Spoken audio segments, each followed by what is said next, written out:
Sometimes in life, dear viewer, the simplest solutions are the best ones. With regards to Dead by Daylight, this can also be the case. New life can easily be breathed into old perks with some simple adjustments. So, today I want to discuss 20 perk changes that, whilst simple, could really help these perks in a number of ways. The goal here isn't to create new meta perks necessarily, instead I hope to improve the viability or quality of life for these perks.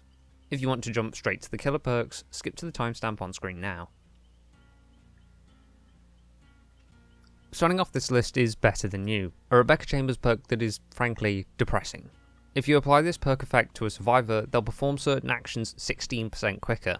That means if a survivor gained the buffs from this perk and then healed a teammate, cleansed a totem, blessed a different totem, and opened a chest, they'd save a grand total of 8 seconds. What is the point? I'd propose that the perk should be buffed to provide a 40 to 50% bonus to all of these actions. This way a survivor could save a worthwhile amount of time on any of these actions. This perk could then be useful for countering perks like Sloppy Butcher, Hex Plaything, and many others. Simply increasing the numbers here would do a great amount to make this perk worth the slot. Next is Bite the Bullet, a Leon Kennedy perk that is okay at best. It can be useful, but is quite situational. This perk is odd given that it's a healing perk that doesn't improve heal speeds, and so it often needs to be used in tandem with other healing perks. I'd suggest that this perk should improve your heal speed by 50% while you're in the killer's terror radius. That way risky healing would be more rewarded, and this perk could be run by itself as a healing perk, rather than having to supplement a different healing perk. Blood Pact is a Cheryl Mason perk that's very unique and a personal favourite of mine, dear viewer. That said, it's easily outshined by other information and chase perks, meaning it sits in a strange middle ground. So, a simple change would be to make the haste last for a fixed 20 seconds after you part ways.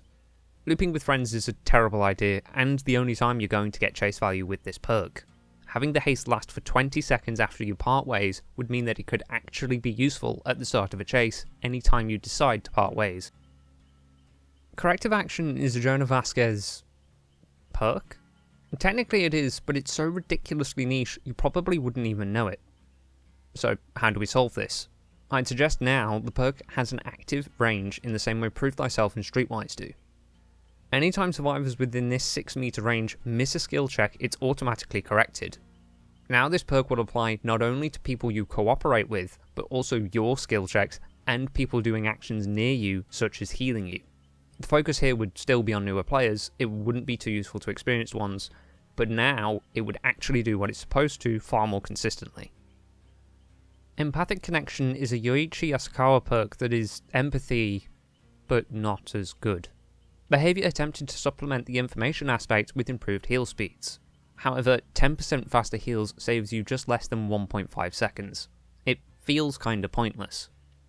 I'd suggest that the information aspect should be map-wide, and that the heal speed bonus is the aspect that improves with tiers, going from 15% to 25%. This way the information is consistent regardless of map size, and the heal speed bonus is somewhat noticeable. Flip-Flop is an Ashe perk that's most often used in meme builds. To give it some potential outside of these, I'd make the same suggestion that many others have over the years. Simply increase the conversion rate to have 100% of your recovery progress converted to wiggle progress when you get picked up. This way a survivor only needs to be slugged for 16 seconds in order to get maximum value from this perk. Even in instances where you start with 50% wiggle progress, you aren't guaranteed to make it off the killer's shoulders. This simple change would do a lot to improve the potential of the perk and maybe make it an actual deterrence to the slugging playstyle. Inner Focus is the Hadi Kaur perk that everyone kind of forgets about. At the moment it has limited applications as an information perk. So what do we do? Well, I'd suggest that the killer aura reading is changed to become map wide. This way you can see the areas where chases are taking place and where pallets may be used up. You may also be able to pick up on certain perks such as Save the Best for Last or Enduring. It also means that if you hear the terror radius approaching, you have a good idea when not to run towards. Overall, improving the ability to see the killer could do a lot for the viability of this perk, especially in solo queue. No One Left Behind is a universal perk that was made viable with a simple change in the 6.1 patch. I think another set of simple changes could do a lot to improve this perk's utility in the endgame. Simply doubling the altruism speed bonuses to 100% and improving the aura reading aspect would make it even easier to work with teammates and encourage endgame altruism rather than just playing it safe. Residual Manifest is another Hadi Kawa perk that finds itself here along with the perk Scavenger. Allow me to regale you with a quick story for this one, dear viewer. It's launch day for Roots of Dread and I'm really excited to play with the shiny new content. I boot DBD and spend all my blood points on Hadi. I end up in a match and think to myself, ooh, I'll get some Residual Manifest value. So I go, open up the chest and what do I get? A toolbox. What? The perk must be bugged, I thought. But no, dear viewer, upon closer inspection, you realise this perk requires you to rummage an already open chest. That means that in 90% of your matches while using these perks, you have to open a chest for 10 seconds, ignore that item, and then research the chest for your item. Why? For an item that's not even that good, this is painful. So simply make it that you spend your token when you search or rummage a chest for your item. Flashlight or toolbox for Residual Manifest or Scavenger respectively. This way you're guaranteed under any circumstances to get your given item first time when you find a chest. Resurgence is a Jill Valentine perk that I think is kinda underrated. Whilst it's certainly not meta, I definitely think it's better than some give it credit for. The thing is, I cannot tell you, dear viewer, how many times I've had to hound my teammates for a heal. They want to commit to a gen or something and I'm screaming at them that I have Resurgence. So, what do? Add a little buff notification to anyone near the survivor with Resurgence. This is very similar to how Will Make It works and it did wonders for that perk. Here I think it would do the same to reduce some solo queue frustrations. Stakeout is a detective tap perk that people usually only run with Hyperfocus. The thing with this perk is that it takes quite a bit of time to build up the stacks. Further, it's possible to waste tokens while healing a survivor. Given that the bonus 1% progress granted by the perk saves about 0.16 seconds on a heal, this is basically a complete waste. So simply make it that this perk only activates on generators. It'd do a lot to stop the wasting of tokens unnecessarily and improve the potential of the perk when it's run by itself, as well as with Hyperfocus. The following changes are for killer perks. Agitation is a Trapper perk and a personal favourite of mine. At the moment this perk is usually only picked to work in tandem with Scourge Up perks or Starstruck, rather than for its own merits. So, in order to give it some more value of its own, I'd suggest it should also increase the speed that you pick up and drop survivors by 18%. It'd be a nice quality of life improvement, further reduce the downtime of hooking, and make altruistic saves more difficult for survivors to pull off. Overall, I think a very simple change with a lot of potential. Awakened Awareness is a below average tracking perk that lands itself in the category of powerful but really niche. This perk can provide information on nearby survivors, leading to quick chases after hooking, and can even provide free hits. The problem is that the range of this perk is so small, this occurs very rarely. Sometimes you can go entire matches without getting any value. So I'd argue some simple number increases could do a lot for this perk. First, increase the range to 32 meters, and also reintroduce the lingering 2 seconds after the survivor is hooked. This, I feel, would make the information gathering more consistent than it currently is. Darkness Revealed is a dredge perk that's supposed to reveal auras near lockers when you open one. The thing is, that approach doesn't work out too often. I usually find myself opening lockers and receiving no information at all. Very soon after the release of this perk, I gravitated back to other tracking options given that this one, dear viewer, is inconsistent at the best of times. The solution? Increase the range around lockers that survivors can be tracked for. This would do a lot to improve how often survivors are likely to be tracked as a result of this perk. Dissolution is another dredge perk that you forgot even existed. It's certainly unique, but has a number of drawbacks that can get in the way of consistent value. First, this perk isn't reactivated when taking a health state. That is, if you hit a survivor while this perk is active, the timer won't reset.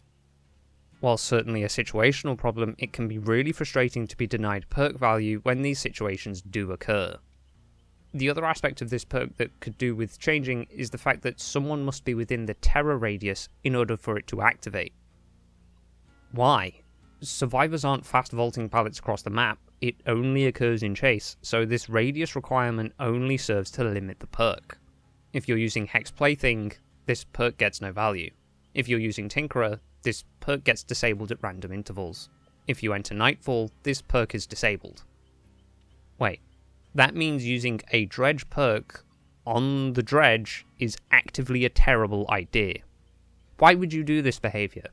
Make it so that now the perk just activates, plain and simple.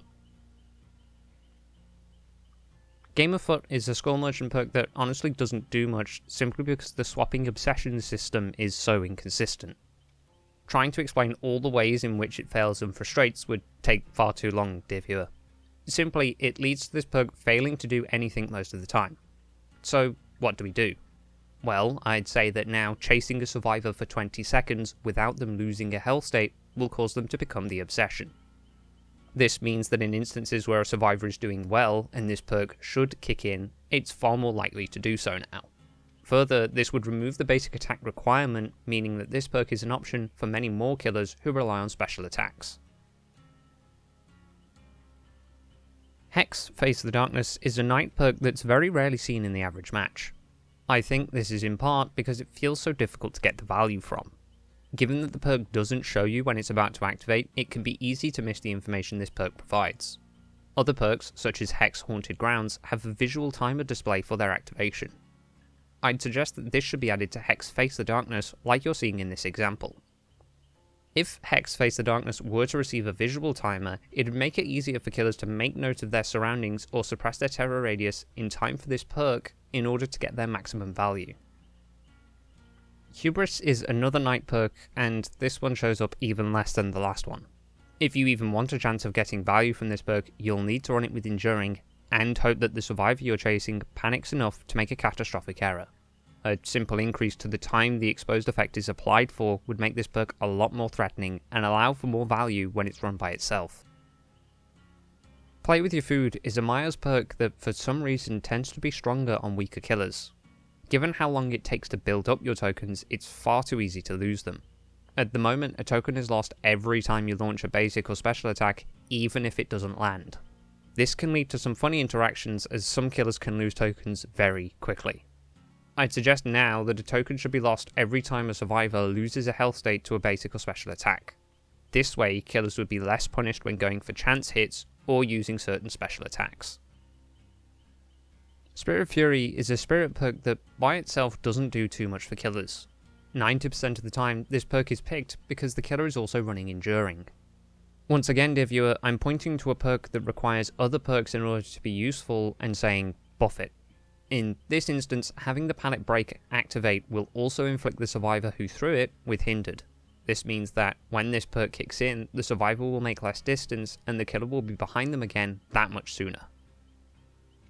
Thrilling Tremors is a Ghostface perk with great potential, only stifled by its long cooldown. Other tracking perks have great potential and little to no cooldown, so why does this perk have such a long one? A simple reduction to the cooldown would make it a lot more viable alongside other tracking options. Further, this perk should activate when a survivor is on the killer's shoulder, not when they're picked up. What difference would that make? Well, at the moment, if you pick up a survivor and then the perk's cooldown finishes, nothing happens. You have to drop and re-pick up the survivor in order for the perk to activate. If instead the perk activated when a survivor is on your shoulder, this aspect could be bypassed as the perk would simply reactivate once the cooldown is over. Whispers is a basic tracking perk available to all killers. At the moment, it's limited in its potential, especially when compared to other tracking perks. I'd suggest two changes to help make this perk a little bit better at tracking survivors. First is that survivors at a different elevation shouldn't activate this perk, even if they're in range. This would mean that the perk can help more in main buildings or on double layered maps. Further, hooked survivors shouldn't activate this perk either. At the moment, this perk becomes pretty useless when a survivor is hooked, unless you're able to quickly move to the other side of the map. Removing these limits, whilst not massively buffing the perk, would at least help to reduce the amount of times you gain useless information from it. That's it for this one. These are all the suggestions I have for improving these perks through some simple changes. Let me know what you think. Leave a comment, send an email, make a forum post and send a link. Whatever your ideas are, I want to hear them. I don't make this video to declare my ideas as gospel or something, I just hope to maybe inspire some conversations. by discussing our ideas and putting them together, we can get that bit closer to making DBD the best version of itself. Thank you very much for watching, dear viewer, and I hope to see you in the next one.